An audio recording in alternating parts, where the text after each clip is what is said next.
A coisa assim da geladeira, eu acho que foi uma grande mudança. Quando eu saí da casa da minha mãe, eu juro pra vocês, gente, eu abro a geladeira, eu consigo ouvir o choro de solidão da Crime Cracker.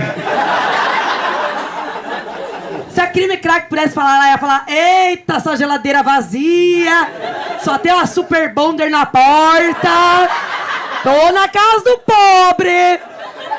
Colocou um prendedor de roupa aqui na minha cabeça.